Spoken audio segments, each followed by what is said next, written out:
Faceva scaricare il braccialetto elettronico per metterlo fuori uso, la polizia lo scopre e lo arresta. Già colpito dal divieto di avvicinamento alla compagna, il 28enne è ritenuto responsabile di maltrattamenti e di aver intenzionalmente evitato di caricare il bracciale, rendendo così inefficace la misura.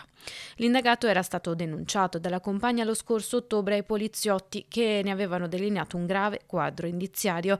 Il giovane, infatti, nell'arco dei 4 anni di relazione, dalla quale recentemente era nata anche una bambina, avrebbe sottoposto a frequenti vessazioni fisiche e psicologiche la donna, maltrattandolo anche durante e dopo la gravidanza e non contribuendo ad alcun sostegno economico.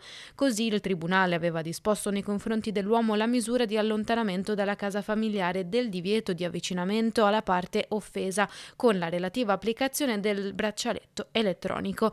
Gli investigatori del commissariato di Mestre, specializzati nell'ambito della prevenzione e del contrasto della violenza di genere, hanno continuato a monitorare la situazione, trovandolo in un'occasione oltre la distanza disposta dal giudice e accertando inoltre che l'uomo non caricava il dispositivo, vanificando di fatto il sistema di controllo.